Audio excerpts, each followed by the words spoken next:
जय श्री महाकाल, जय श्री मक्केश्वर महादेव की जय। जो धर्म के लिए सब लोग बातें करते हैं और यहाँ के लोगों के अंदर ही सनातन धर्म के लिए बात हो रही है। यह सभी धर्मों को भारतीय संस्कृति और परंपरा में अपनाया गया हुआ है। यहाँ पूरे विश्व के धर्म का दर्शन हो रहा है, लेकिन जो विश्व में है वो रूढ़िगत परंपरा से जुड़े हुए, वहाँ एक से दूसरा धर्म नहीं चलता है। वो भी एक समझ होनी ज़रूरी है।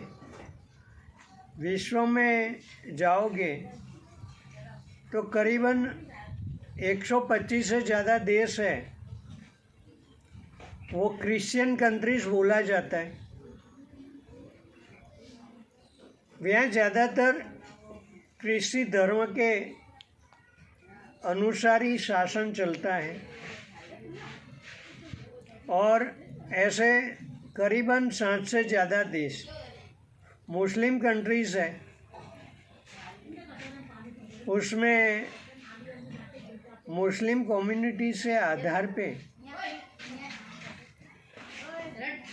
वो देशों चल रहा है, राष्ट्र चल रहा है। और जो पुराना संस्कृति सभ्यता और जो मानव धर्म गिना जाने वाले और मानवता की पराकाष्ठा पे ले जाने वाला जो पुराना संस्कृति और धर्म है, हिंदू धर्म, उसका हिंदू राष्ट्र है ही नहीं। वास्तविकता में जो सनातन मानव धर्म की बात करते हैं, उसको जो धर्म के नाम पूरे विश्व को बांट दिया है और उसमें भी जो पूरे विश्व में चल रही है वो मानव धर्म की नीति नहीं है, मानवता की नीति नहीं है। आज जो तीसरे विश्व युद्ध की भी बात हो रही है और जो भी चल रहा है वो धर्म से जुड़े हुए खेल है। और हमारा जो भारतवर्ष है वो मानवता की राह लेके चलता है, मानवता को आगे लेके चलता है। परंतु उसमें भी जो सुकान है अभी, वो लोकतंत्र के नाम से चलता है। पूरा व्यापारिक भाव से पूरा विश्व चलता है और पूरे विश्व में भ्रष्टाचार की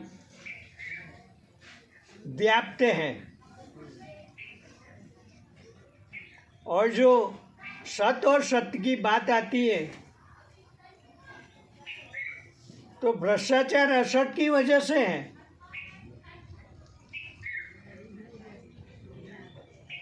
जो सिस्टम बनाई गई है वो एक दूसरे को लूटने के लिए है। महंगाई और भ्रष्टाचार से आज पूरा विश्व झझूम रहा है। वहाँ संपूर्ण मानव धर्म का हनन है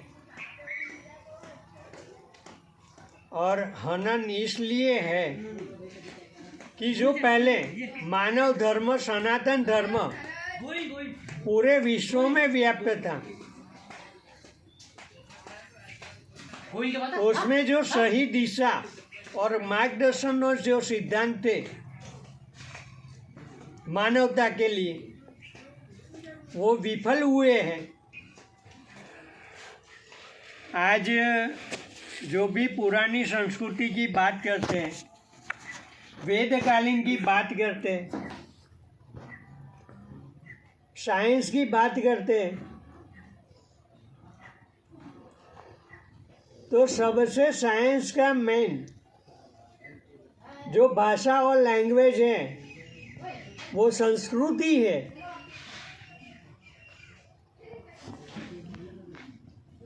कम नसीबी यही है कि भारतवर्ष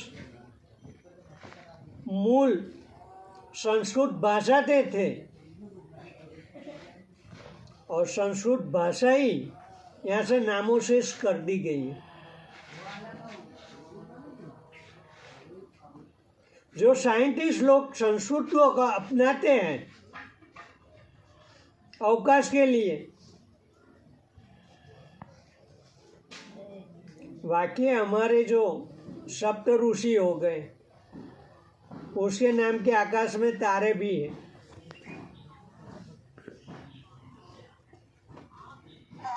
उन्होंने जो मानवता के लिए, जो मानव धर्म के लिए कुछ न कुछ परोपकार करके जो दिया हुआ है, वो अभी का साइंस, अभी की राजनीति, अभी की पॉलिटिक्स नहीं दे पा रही है। सब भ्रष्टाचार के साथ में जुड़े हुए।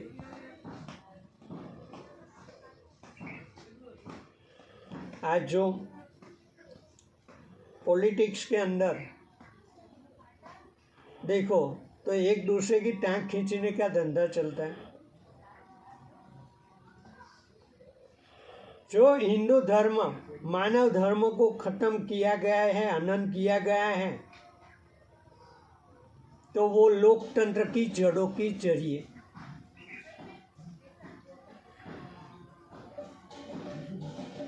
कई ऐसे अनगिनत सारे मुद्दे हैं, सबको पता ही नहीं है।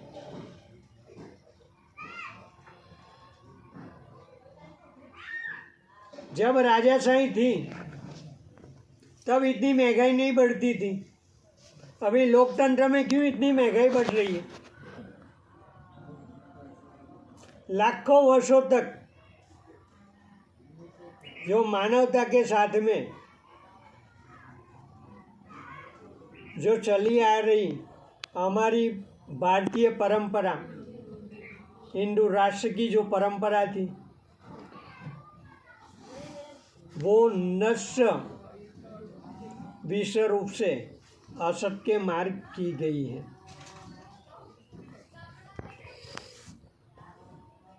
अभी भी वो मानवता के हनन से जुड़े हुए हैं।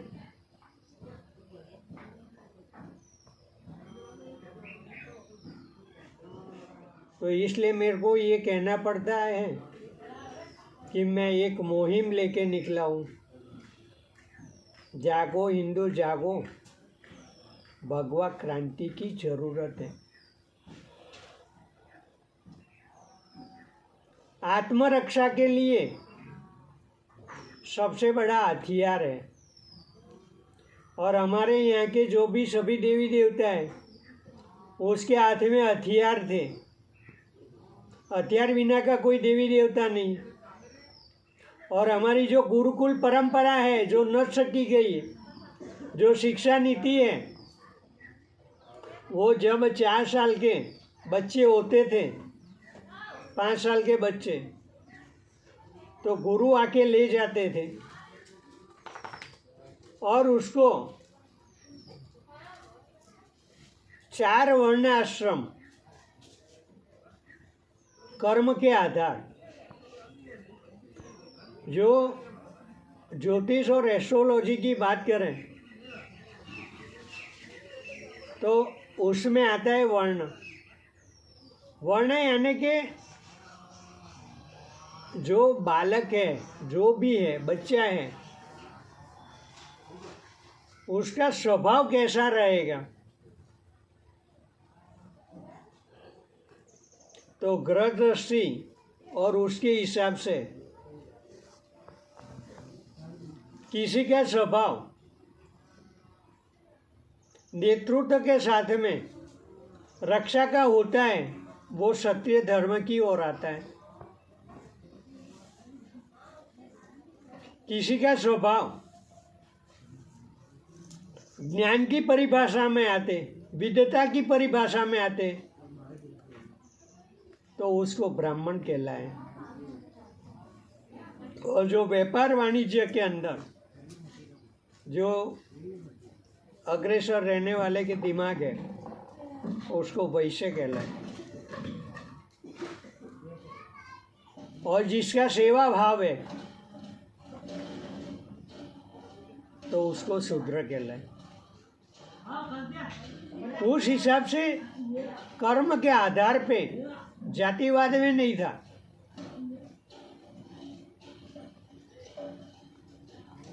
लेकिन जो धर्म की नींव बनी, तो नीतियों की वजह से बनी। सुनीति और अनीति। सुनीति क्या है, अनीति क्या है?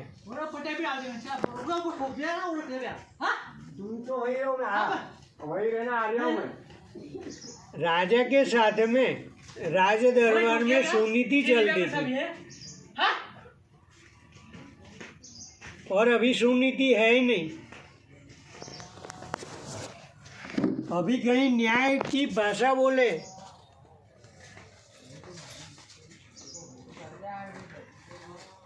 न्याय भी नहीं है।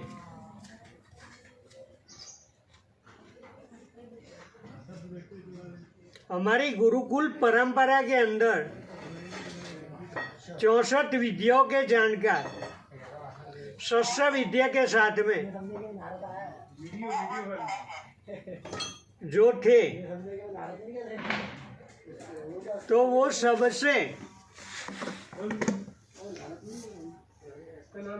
उच्च कोटि के आचार्य विद्वान होते थे। और साधु संत ब्राह्मण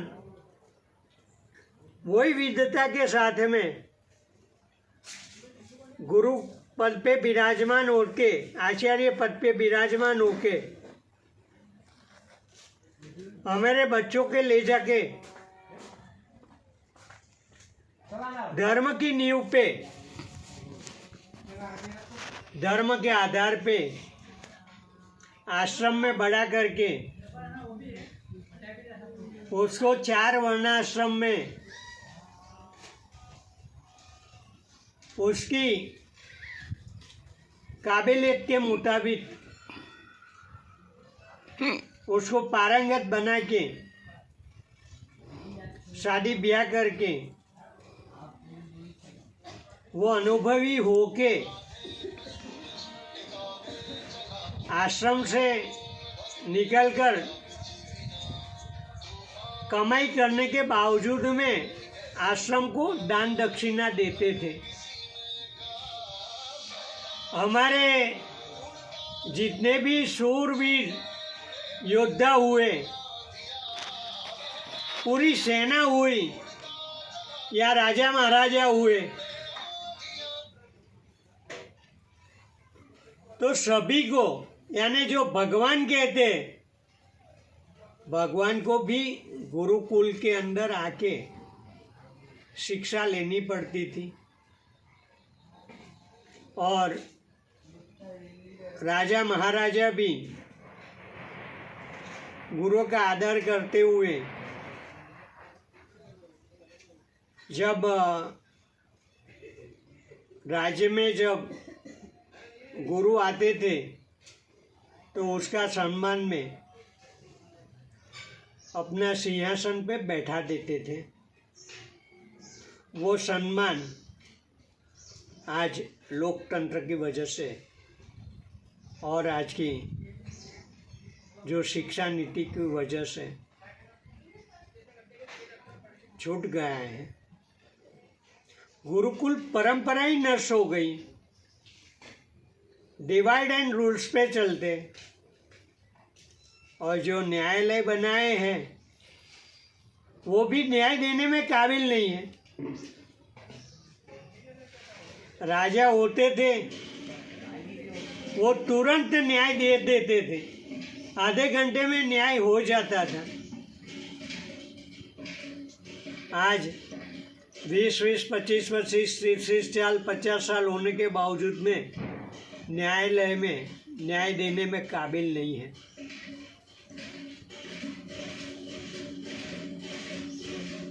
वो कैसा न्याय तंत्र है। और हमारा जो राजा महाराजा की गलती होती थी तो साधु संत सन्यासी उसको दंड दे सकते थे। न्यायतंत्र गुरु के पास में था और वो मान्य था। और उसके साथ में जो मेडिकल की बात करें तो जो ये चीर काप का जो धंधा चलता है वो उस वक्त नहीं था।